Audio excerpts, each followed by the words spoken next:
So I woke up this morning to this feed here from the news stations. Trump at the UN. He doesn't hold back. He doesn't hold back. He takes all of them on. And what can they do? They can just sit there and they have to listen. He's addressing the whole world. He's just blasting everybody. See, this is why I like it. He doesn't hold back. He's not politically correct. He says it as it comes. So let's listen to him at the UN speech to the whole world. Feel very happy to be up here with you nevertheless, and that way you speak more from the heart. I can only say that whoever's operating this teleprompter is in big trouble.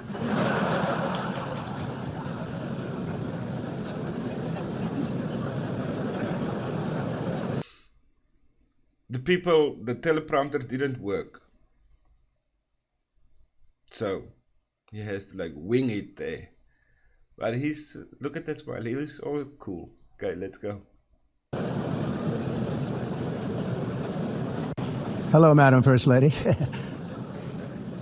Thank you very much for being here. And Madam President, Mr. Secretary General, First Lady of the United States, distinguished delegates, ambassadors, and world leaders. 6 years have passed since I last stood in this grand hall and addressed a world that was prosperous and at peace in my first term. Since that day, the guns of war have shattered the peace I forged on 2 continents. An era of calm and stability gave way to one of the great crises of our time. And here in the United States, 4 years of weakness, lawlessness, and radicalism under the last administration delivered our nation into a repeated set of disasters. 1 year ago, our country was in deep trouble, but today, just 8 months into my administration, we are the hottest country anywhere in the world, and there is no other country even close. America is blessed with the strongest economy, the strongest borders, the strongest military, the strongest friendships, and the strongest spirit of any nation on the face of the earth. This is indeed the golden age of America. We are rapidly reversing the economic calamity we inherited from the previous administration, including ruinous price increases and record-setting inflation like we've never had before. Under my leadership, energy costs are down, gasoline prices are down, grocery prices are down, mortgage rates are down, and inflation has been defeated. Beautiful, man. The only thing that's up is the stock market, which just hit a record high. Oh, In fact, hit a record high 48 times in the last short period of time. Growth is surging, manufacturing is booming. The stock market, as I said, is doing better than it's ever done. And all of you in this room benefit by that, almost everybody. And importantly, workers' wages are rising at the fastest pace in more than 60 years. And that's what it's all about, isn't it? In 4 years of President Biden, we had less than $1 trillion of new investment into the United States. In just 8 months since I took office, we have secured commitments and money already paid for $17 trillion. That is amazing. Think of it, 4 years, less than $1 trillion, 8 months, much more than $17 trillion It's fucking amazing. is being invested in the United States, and it's now pouring in from all parts of the world. We've implemented the largest tax cuts in American history and the largest regulation cuts in American history, making this once and again the best country on earth to do business. And many of the people in this room are investing in America, and it's turned out to be an awfully good investment during this 8-month period. In my first term, I built the greatest economy in the history of the world. We had the best economy ever, history of the world. And I'm doing the same thing again, but this time it's actually much bigger and even better. The numbers far surpass my record-setting first term. On our southern border, we have successfully repelled a colossal invasion. And for the last 4 months, and that's 4 months in a row, the number of illegal aliens admitted and entering our country has been 0. Hard to believe, because if you look back just That is amazing. a year ago, it was millions and millions of people pouring in from all over the world, from prisons, from mental institutions, drug dealers. All over the world they came. They just poured into our country with the ridiculous open border policy of the Biden administration. Our message is very simple. If you come illegally into the United States, you're going to jail, or you're going back to where you came from, or perhaps even further than that. You know what that means.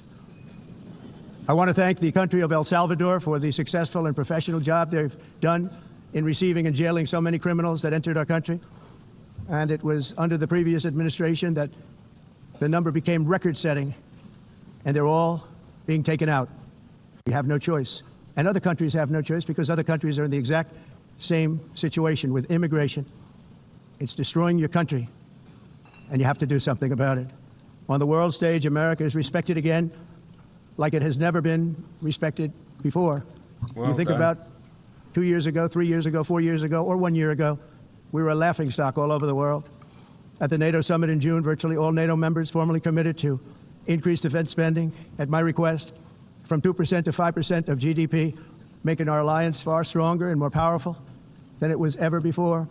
In May, I traveled to the Middle East to visit my friends and rebuild our partnerships in the Gulf and those valued relationships with Saudi Arabia, Qatar, and the UAE and other countries are now, I believe, closer than ever before.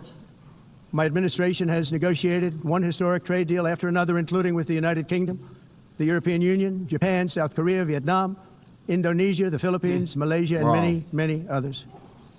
Likewise, in a period of just 7 months, I have ended 7 unendable wars. They said they were unendable. You're never going to get them solved. Some were going for 31 years, 2 of them, 31, think of it, 31 years. One was 36 years. One was 28 years. I ended 7 wars. And in all cases, they were raging with countless thousands of people being killed. This includes Cambodia and Thailand, Kosovo and Serbia, the Congo and Rwanda, a vicious, violent war that was, Yeah. Pakistan and India, Israel and Iran, Egypt and Ethiopia, and Armenia and Azerbaijan. It included all of them. No president or prime minister, and for that matter, no other country has ever done anything close to that. And I did it in just 7 months. It's never happened before. There's never been anything like that. If this guy does not get the Nobel Peace Prize, there is something wrong. I mean, you can say whatever you want about him. You can love him, you can hate him, whatever. I mean, stopping a war that's been raging for 30 years. Millions upon millions of people died.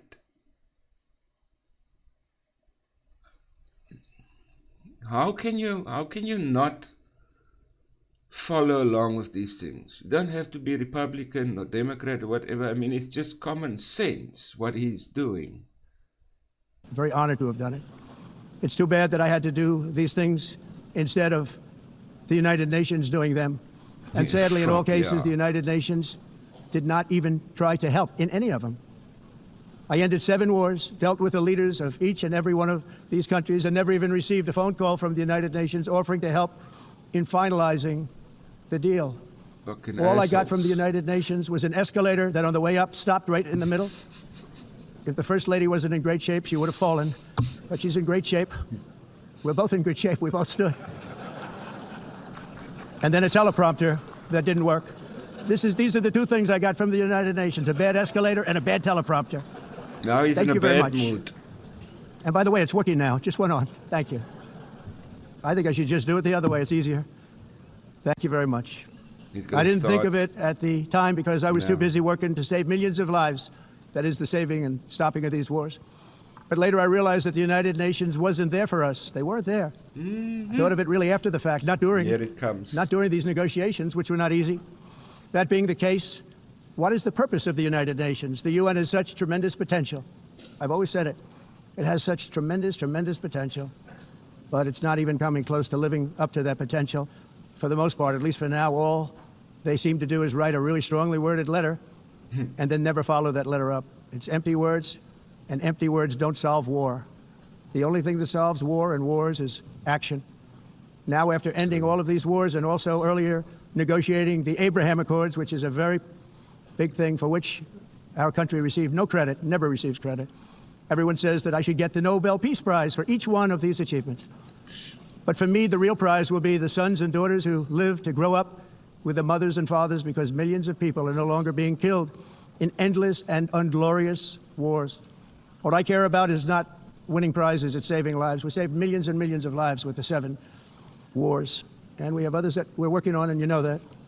Many years ago, a very successful real estate developer in New York, known as Donald J. Trump, I bid on the renovation and rebuilding of this very United Nations complex. I remember it so well. I said at the time that I would do it for $500 million, rebuilding everything. It would be beautiful. I used to talk about, I'm going to give you marble floors. They're going to give you terrazzo. I'm going to give you the best of everything. You're going to have mahogany walls. They're going to give you plastic. But they decided to go in another direction, which was much more expensive at the time, and which actually produced a far inferior product. And I realized that they did not know what they were doing when it came to construction, and that their building concepts were so wrong, and the product that they were proposing to build was so bad and so costly. It was going to cost them a fortune. And I said, and wait till you see the overruns. Well, I turned out to be right. They had massive cost overruns and spent between $2 and $4 billion on the building and did not even get the marble floors that I promised them. You walk on terrazzo. Do you notice that? As far as I'm concerned, frankly, looking at the building and getting stuck on the escalator, they still haven't finished the job. They still haven't finished. That was years ago. Still blessed. The project was so corrupt that Congress actually asked me to testify before them on the tremendous waste of money, because it turned out that they had no idea what it was, but they knew it was anywhere between $2 and $4 billion as opposed to $500 million with a guarantee. But they had no idea, and I said it cost much more than $5 billion. Unfortunately, many things in the United Nations are happening just like that, but on an even much bigger scale, much, much bigger. Very sad to see. Whether the UN can manage to play a productive role, I've come here today to offer the hand of American leadership and friendship to any nation in this assembly that is willing to join us in forging a safer, more prosperous world. Amazing. And it's a world that we'll be much happier with. A dramatically better future is within our reach. But to get there, we must reject the failed approaches of the past and work together to confront some of the greatest threats in history. There is no more serious danger to our planet today than the most powerful and destructive weapons ever devised by man, of which the United States, as you know, has many. Just as I did in my first term, I've made containing these threats a top priority, starting with the nation of Iran. My position is very simple. The world's #1 sponsor of terror can never be allowed to possess the most dangerous weapon.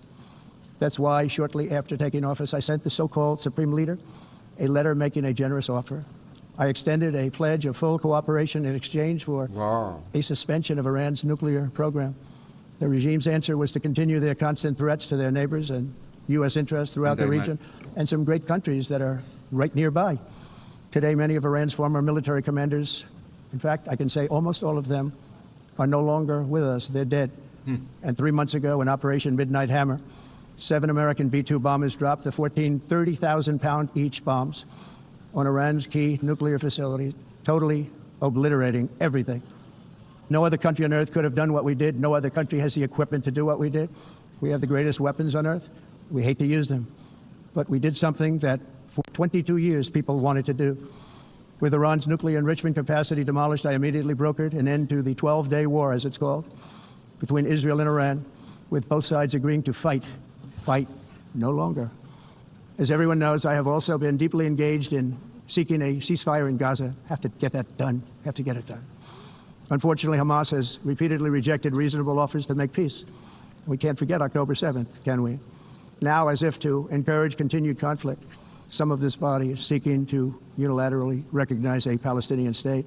The rewards would be too great for Hamas terrorists for their atrocities. This would be a reward for these horrible atrocities, including October 7th, even while they refuse to release the hostages or accept a ceasefire. Instead of giving to Hamas and giving so much, because they've taken so much, they have taken so much. This could have been solved so long ago. But instead of giving in to Hamas's ransom demands, those who want peace should be united with one message: release the hostages now. Just release the hostages now. Thank you.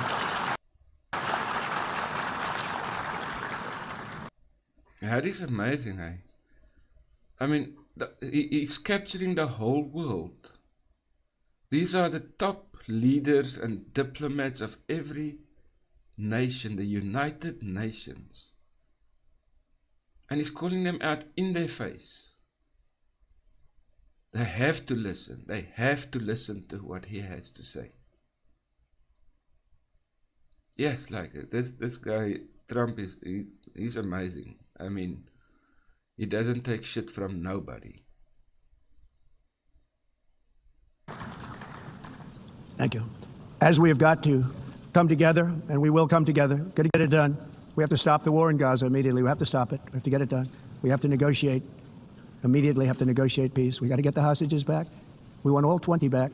We don't want 2 and 4. As you know, I got, along with Steve Witkoff and others that helped us, Marco Rubio, we got most of them back. We were involved in all of them.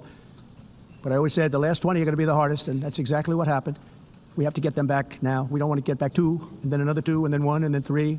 Have this process. No, we want them all back, and we want the actually 38 dead bodies back too. Those parents came to me, and they want them back, and they want them back very quickly and very badly. Yes. As though they were alive. They want them. They want them every bit as much as if their son or daughter were alive. I've also been working relentlessly stopping the killing in Ukraine. I thought that would be, of the 7 wars that I stopped, I thought that would be the easiest because of my relationship with President Putin, which had always been a good one. I thought that was going to be the easiest one. But you know, in war, you never know what's going to happen. There are always lots of surprises, both good and bad. Everyone thought Russia would win this war in 3 days, but it didn't work out that way. It was supposed to be just a quick little skirmish. It's not making Russia look good. It's making them look bad. No matter what happens from here on out, this was something that should have taken a matter of days, certainly less than a week. And they've been fighting for 3.5 years. Fuck me. And killing anywhere from 5,000 to 7,000 young soldiers, mostly soldiers, on both sides, every single week, from 5,000 to 7,000 dead young people. And some in cities, much smaller numbers, where rockets are shot, where drones are dropped. This war would never have started if I were president. This was a war that should have never happened. It shows you what leadership is, what bad leadership can do to a country. Look what happened to the United States. And look where we are right now in just a short period of time. The only question now is how many more lives will be needlessly lost on both sides. China and India are the primary funders of the ongoing war by continuing to purchase Russian oil. But inexcusably, even NATO countries have not cut off much Russian energy and Russian energy products, which, as you know, I found out about 2 weeks ago, and I wasn't happy. Think of it. They're funding the war against themselves. Calling out China. Who the hell ever heard of that one? In the event that Russia is not ready to make a deal to end the war, then the United States is fully prepared to impose a very strong round of powerful tariffs, which would stop the bloodshed, I believe, very quickly. But for those tariffs to be effective, European nations, all of you are gathered here right now, Yes. would have to join us in adopting the exact same measures. I mean, you're much closer to this. We have an ocean in between. You're right there. And Europe has to step it up.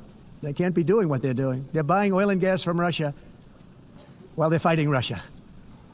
It's embarrassing to them, and it was very... That's fucked up. Buying oil and gas from Russia while fighting Russia. Fuck it. Very embarrassing to them when I found out about it, I can tell you that. They have to immediately cease all energy purchases from Russia. Otherwise, we're all wasting a lot of time. So I'm ready to discuss this. We're going to discuss it today with the European nations, all gathered here. I'm sure they're thrilled to hear me speak about it, but that's the way it is. I like to speak my mind and speak the truth. Great. As we seek to reduce the threat of dangerous weapons today, I'm also calling on every nation to join us in ending the development of biological weapons once and for all.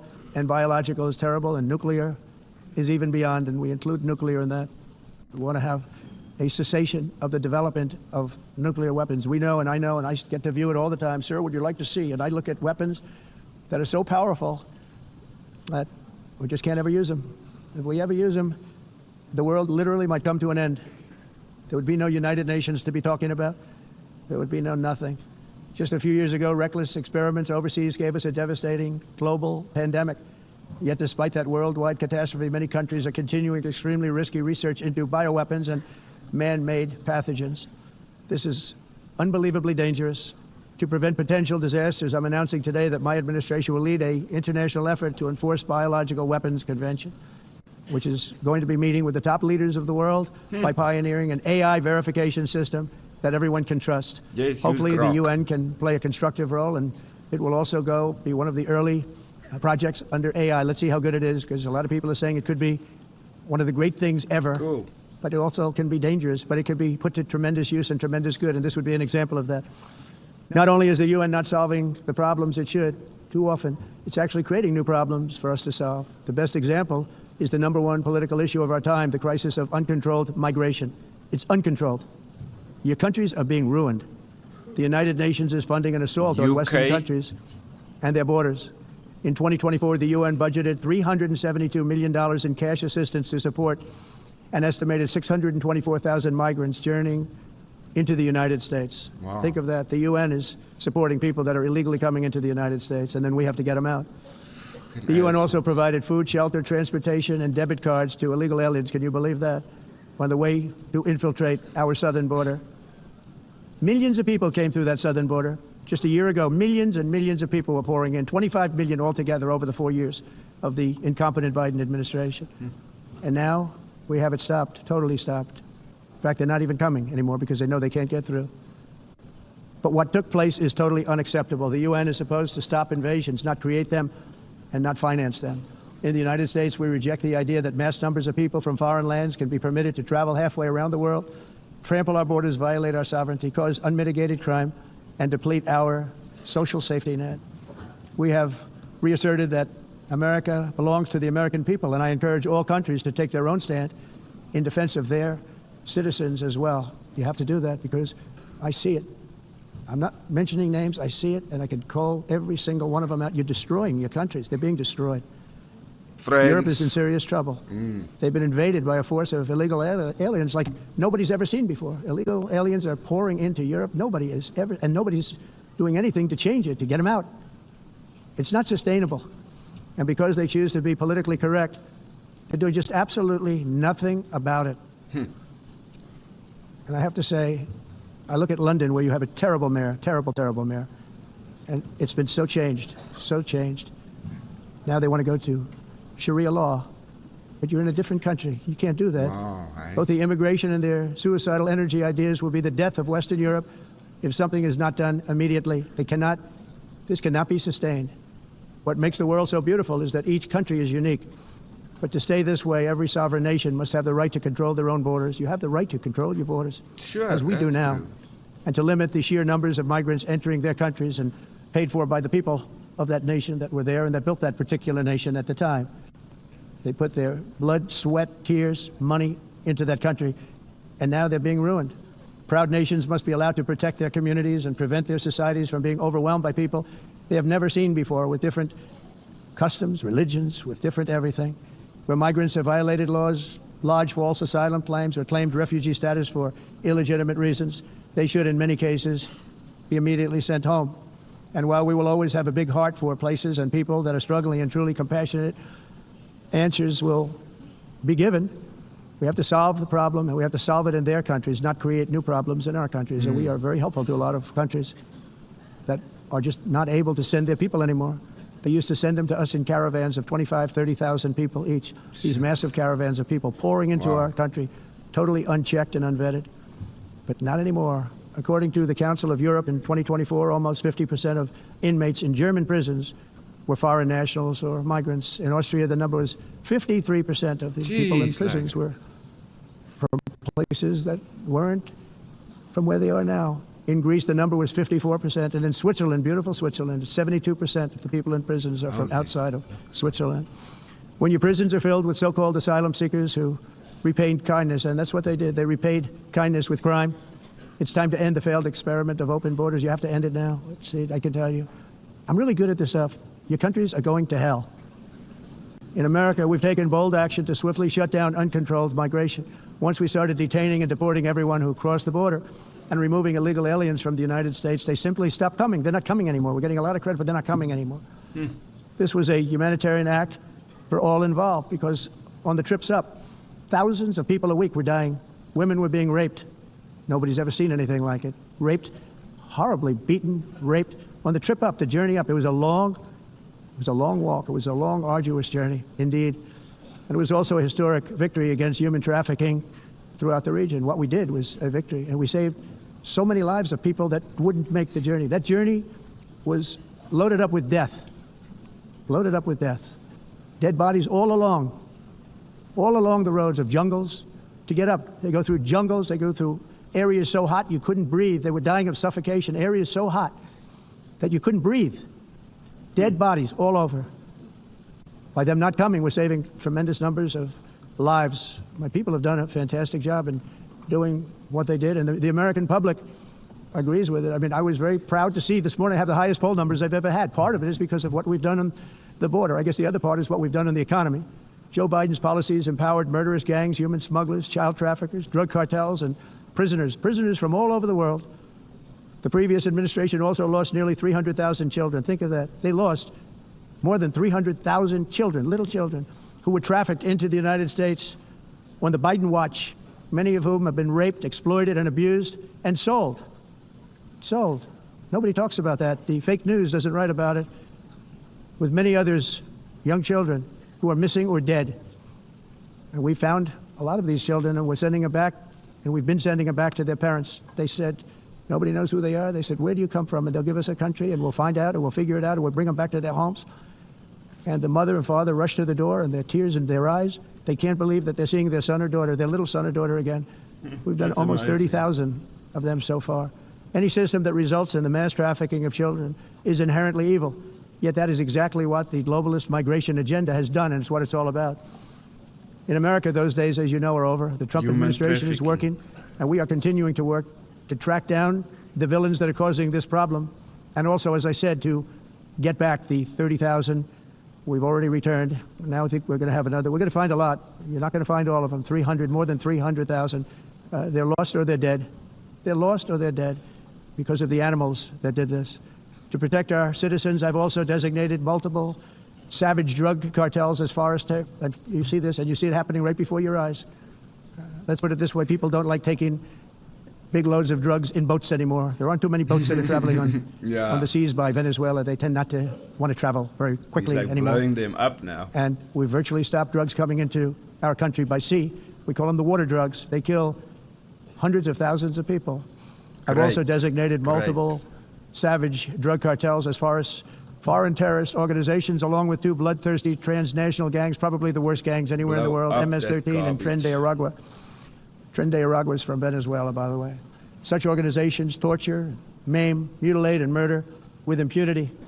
They're the enemies of all humanity. For this reason, we've recently begun using the supreme power of the United States military to destroy Venezuelan terrorists and trafficking networks led by Nicolas Maduro. To every terrorist thug smuggling poisonous drugs into the United States of America, please be warned that we will blow you out of existence. That's what we're doing. We have no choice. Can't let it happen. They're destroying. I believe we lost 300,000 people last year to drugs, 300,000, fentanyl and other drugs. Each boat that we sink carries drugs that would kill more than 25,000 Americans. We will not let that happen. Holy shit. Energy is another area where the United States is now thriving like never before. We're getting rid of the falsely named renewables. By the way, they're a joke. They don't work. They're too expensive. They're not strong enough to fire up the plants that you need to make your country great. The wind doesn't blow. Those big windmills are so pathetic and so bad, so expensive to operate. And they have to be rebuilt all the time, and they start to rust and rot. Most expensive energy ever conceived, and it's actually energy. You're supposed to make money with energy, not lose money. You lose money, the governments have to subsidize. You can't put them out without massive subsidies. And most of them are built in China, and I give China a lot of credit. They build them, but they have very few wind farms. So why is it that they build them and they send them all over the world, but they barely use them? You know what they use? Coal. They use gas. They use almost anything, but they don't like wind. But they sure as hell like selling the windmills. Europe, on the other hand, has a long way to go, with many countries being on the brink of destruction because of the green energy agenda. And I give a lot of credit to Germany. Germany was being led down a very sick path, both on immigration, by the way, and on energy. They were going green, and they were going bankrupt. And the new leadership came in, and they went back to where they were, with fossil fuel and with nuclear, which is good. It's now safe, and you can do it properly. But they went back to where they were, and they opened up a lot of different plants, energy-producing plants, and they're doing well. I give Germany a lot of credit for that. They've said this is a disaster, what's happening. They were going all green. All green is all bankrupt. That's what it represents. And it's not politically correct. I'll be very badly criticized for saying it, but I'm here to tell the truth. I don't care. It doesn't matter to me. I'm in New York City. I'm feeling a lot safer. Crime, we're getting crime down. And by the way, speaking of crime, Washington, D.C. Washington, D.C. was the crime capital of America. Now it's after 12 days, it's a totally safe city. Everyone's going out to dinner. They're going out to restaurants. Your wife can walk down the middle of the street with or without you. Nothing's going to happen. Wow. My people have done a fantastic job. And yes, I called in the National Guard, and the National Guard took care of business. And they weren't politically correct, but they took care of business. We got 1,700 career criminals out, brought them back to where they came from, the countries where they came from, or put them in jails. Washington, D.C. is now a totally safe city again, and I welcome you to come. In fact, we'll have dinner together at a local restaurant. Well done, and we'll be able to walk. We don't have to go by an armor-plated vehicle. Well we'll done, walk right over there from the White House. They've given up their powerful edge, a lot of the countries that we're talking about, in oil and gas, such as essentially closing the great North Sea oil. Oh, the North Sea, I know it so well. Aberdeen was the oil capital of Europe, and there's tremendous oil that hasn't been found in the North Sea. Tremendous oil. And I was with the Prime Minister I respect and like a lot, and I said, you're sitting with the greatest asset. They essentially closed it by making it so highly taxed that no developer, no oil company can go there. They have tremendous oil left, and more importantly, they have tremendous oil that hasn't even been found yet. And what a tremendous asset for the United Kingdom. And I hope the Prime Minister is listening, because I told it to him 3 days in a row. That's all he heard. North Sea oil, North Sea, because I want to see them do well. I want to stop seeing them ruining that beautiful Scottish and English countryside with windmills and massive solar panels that go 7 miles by 7 miles, taking away farmland. But we're not letting this happen in America. In 1982, the executive director of the United Nations Environmental Program predicted that by the year 2000, climate change would cause a global catastrophe. He said that it will be irreversible, as any nuclear holocaust would be.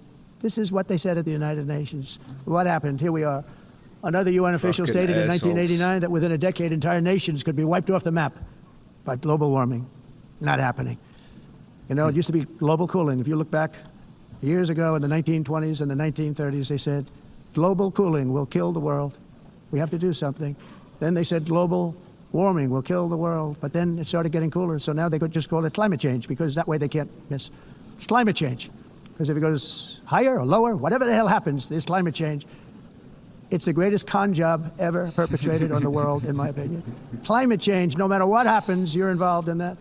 No more global warming, no more global cooling. All of these predictions made by the United Nations and many others, often for bad reasons, were wrong. They were made by stupid people that have cost their countries fortunes and given those same countries no chance for success. If you don't get away from this green scam, your country is going to fail. And I'm really... Yes, like he must be pissing off so many people right now with this statement, eh? All these global climate change people. Wow, there's going to be a lot of hate towards him with this statement. Really good at predicting things, you know? They actually said during the campaign they had a hat, the best-selling hat. Trump was right about everything. And I don't say that in a braggadocious way, but it's true. I've been right about everything. And I'm telling you that if you don't get away from the green energy scam, your country is going to fail. And if you don't stop people that you've never seen before, that you have nothing in common with, your country is going to fail. I'm the president of the United States, but I worry about Europe. I love Europe. I love the people of Europe. And I hate to see it being devastated by energy and immigration. This double-tailed monster destroys everything in its wake, and they cannot let that happen any longer. You're doing it because you want to be nice. You want to be politically correct, and you're destroying your heritage. They must take control strongly and immediately of the unmitigated immigration disaster and the fake energy catastrophe before it's too late. The carbon footprint is a hoax made up by people with evil intentions, and they're heading down a path of total destruction. You know, the carbon footprint was a big, big thing a few years ago. I remember hearing about the carbon footprint, and then President Obama would get into Air Force One, a massive Boeing 747, and not a new one, an old one with old engines that spew everything into the atmosphere. He'd talk about the carbon footprint, we must do so. Then he'd get in and he'd fly from Washington to Hawaii to play a round of golf.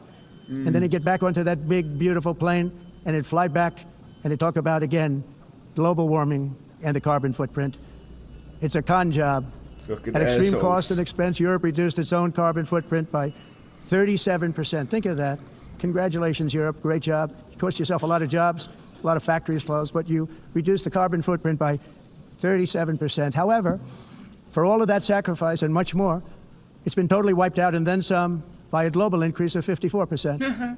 Much of it coming from China and other countries that are thriving around China, which now produces more CO2 than all the other developed nations in the world. Wow. So all of these countries are working so hard on the carbon footprint, which is nonsense, by the way. It's nonsense. You know, it's interesting. In the United States, we have still radicalized environmentalists, and they want the factories to stop. Everything should stop. No more cows. We don't want cows anymore. I guess they want to kill all the cows. They want to do things that are just unbelievable, and you have it too. But you know, we have a border, strong. and we have a shape, and that shape doesn't just go straight up. That shape is amorphous when it comes to the atmosphere. And if we had the most clean air, and I think we do, we have very clean air, we have the cleanest air we've had in many, many years. But the problem is that other countries, like China, which has air that's a little bit rough, Calling them out. it blows. And no matter what you're doing down here, the air up here tends to get very dirty because it comes in from other countries where their air isn't so clean. And the environmentalists refuse to acknowledge that. Same thing with garbage. In Asia, they dump much of their garbage right into the ocean. And over about a 1 week and 2 week journey, it flows right past Los Angeles. You've seen it. Massive amounts of garbage, almost too much to do anything about, flowing past Los Angeles, past San Francisco, and then somebody will get in trouble because he dropped a cigarette on the beach. The whole thing is crazy. The primary effect of these brutal green energy policies has not been to help the environment, but to redistribute manufacturing and industrial activity from developed countries that follow the insane rules that are put down It makes to sense. polluting countries that That's break the true. rules and are making a fortune. That's They're making true. a fortune. European electricity bills are now 4 to 5 times more expensive than those in China, and 2 to 3 times higher than the United States. And our bills are coming way down. You probably see that our gasoline prices are way down. You know, we have an expression, drill, baby, drill, and that's what we're doing. We're going to be much lower in a year from now. But they've come way down over the last year. As a result, every air conditioner is like very uncommon to see one in some of these countries because the electric cost is so high. So while the U.S. has approximately 1,300 heat-related deaths annually, that's a lot, Europe loses more than 175,000 people to heat deaths each year. Shit. Because the costs are so expensive, you can't turn on an air conditioner. What is that all about? That's not Europe. That's not the Europe that I love and know. Wow. All in the name of pretending to stop the global warming hoax.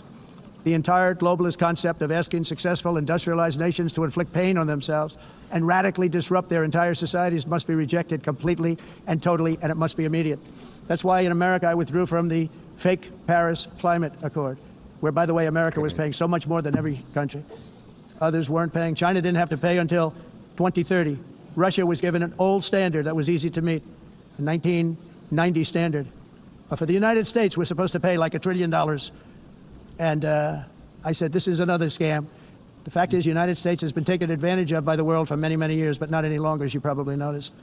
I unleashed massive energy production and signed historic executive orders to hunt for oil, but we don't have to do much hunting because we have the most oil of any nation, anywhere, oil and gas in the world. And if you add coal, we have the most of any nation in the world. Clean, I call it clean, beautiful coal. You can do things today with coal that you couldn't have done 10 years ago, 15 years.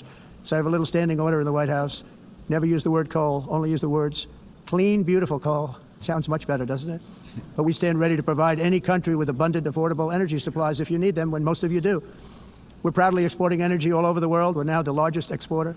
In the United States, we want trade and robust commerce with all nations, everybody. We want to help nations. We're going to help nations. But it must also be fair and reciprocal. The challenge with trade is much the same with climate. The countries that follow the rules, all their factories have been plundered. It's really sad to watch. They've been broken. They've been broken by countries that broke the rules. That's why the United States is now applying tariffs to other countries, and much as these tariffs were for many years applied to us, uncontrollably applied to us. We've used tariffs as a defense mechanism. And now those countries, all these other countries, hey, like, we are all bitching and complaining and putting up prices, and everybody's blaming tariffs. But he has a point. It makes sense. The USA was the dumping ground of the world. Everybody just like used them, and now that he's just standing back and saying no, fucking no more, now everybody else complains. Under the Trump administration, including my first term, where hundreds of billions of dollars in tariffs were taken in. And by the way, we had the lowest inflation, and now we have very low inflation. The only thing different is that we have hundreds of billions of dollars flowing into our country. But this is how we will ensure that the system works for everyone and is sustainable into the future. We're also using tariffs to defend our sovereignty and security throughout the world, including against nations that have taken advantage of former U.S. administrations for decades, including the most corrupt, incompetent administration in history, the sleepy Joe Biden administration. Brazil now faces major tariffs in response to its unprecedented efforts to interfere in the rights and freedoms of our American citizens and others, with censorship, repression, weaponization, judicial corruption, and targeting of political critics in the United States. I have a little problem saying this because I must tell you, Wow. I was walking in and the leader of Calling Brazil them was walking out. We saw him and I saw him, he saw me, and we embraced. And then I'm saying, can you believe I'm going to be saying this in just 2 minutes? But we actually agreed that we would meet next week.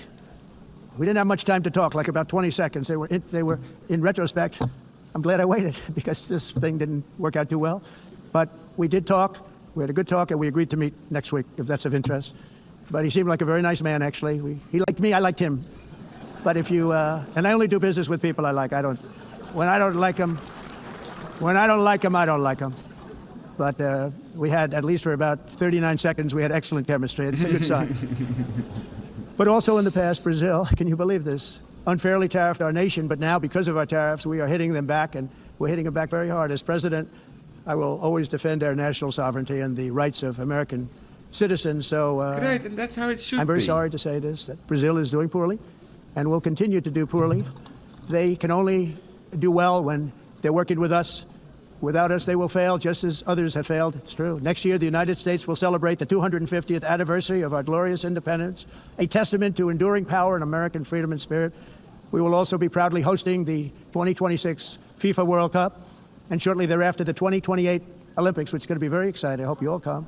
I hope that countless people from all over the globe will take part of these will be great celebrations of liberty and human achievement, and that together we all can rejoice in the miracles of history that began in July 4th, 1776, when we founded the light to all nations. And it's something really that an amazing thing came out of that date. It's called the United States of America. In honor of this momentous anniversary, I hope that all countries who find inspiration in our example will join us in renewing our commitment, values, and those values really that we hold so dear. Together, let us defend free speech and free expression. Let us protect religious liberty, including for the most persecuted religion on the planet today. It's called Christianity. And let us safeguard our sovereignty and cherish qualities that have made each of our nations so special, incredible, and extraordinary. In closing, I just want to repeat that immigration and the high cost of so-called green renewable energy is destroying a large part of the free world and a large part of our planet. That's true. Countries that cherish freedom are fading fast because of their policies on these two subjects. You need strong borders and traditional energy sources if you are going to be great again. Whether you have come from north or south, east or west, near or far, every leader in this beautiful hall today represents a rich culture, a noble history, and a proud heritage that makes each nation majestic and unique, unlike anything else in human history or any other place on the face of the earth. From London to Lima, from Rome to Athens, from Paris to Seoul, from Cairo to Tokyo and Amsterdam to right here in New York City, we stand on the shoulders of the leaders and legends, generals and giants, heroes and titans who won and built our beloved nations, all of our nations, with their own courage, strength, spirit, and skill. Our ancestors climbed mountains, conquered oceans, crossed deserts, and trekked over wide open plains. They charged into thunderous battles, plunged into grave dangers, and they were soldiers and farmers and workers and warriors and explorers and patriots. They built towns into cities, tribes into kingdoms, ideas into industries, and small islands into mighty empires. You're a part of all of that. They were champions for their people who never gave up and who never, ever gave in. Their values defined our national identities. Their visions forged our magnificent destiny. Everybody in this room is a part of it in your own way. Each of us inherits the deeds and the myths, the triumphs, the legacies of our own heroes and founders who so bravely showed us the way. Our ancestors gave everything for homelands that they defended with pride, with sweat, with blood, with life, and with death. Now the righteous task of protecting the nations that they built belongs to each and every one of us. So together, let us uphold our sacred duty to our people and to our citizens. Let us protect their borders, ensure their safety, preserve their cultures, treasure, and traditions, and fight, fight, fight for their precious dreams and their cherished freedoms. And in friendship and really a beautiful vision, let us all work together to build a bright, beautiful planet, a planet that we all share, a planet of peace in a world that is richer, better, and more beautiful than ever before. That can happen. It will happen. It will happen, and I hope it can happen and start right now, right at this moment. We'll turn it around. We're going to make our countries better, safer, more beautiful. We're going to take care of our people. Thank you very much. It's been an honor. God bless the nations of the world. Thank you very much. Bye. Wow. That is an amazing speech. This guy is really like the leader of the world. I mean, I'm not even an American, and I'm fucking proud to listen to him. He just speaks common sense. This is amazing. Wow, wow. This will go down as one of the better speeches that I've listened to. I mean, and he has a point, right? Immigration is fucking up everything, all these countries with these illegal immigrants. Climate change is a fuck up. I mean, what does it help? One country abides by all the rules of climate change, and then the biggest polluter, China, they just like fucking dump everything into it. Do yourself a favor and go look at some videos online of Indonesia, for example. You don't see clean rivers or anything, and everything just flows. The ocean does not abide by country borders. Wow, wow, this is an amazing speech from Mr. Donald J. Trump addressing the UN, United Nations General Assembly. Wow, in my mind, personally, I mean, he just speaks common sense. Alright, YouTube, I just thought I'll capture this for my library. Have a good one. See you guys on the next one. Cheerio.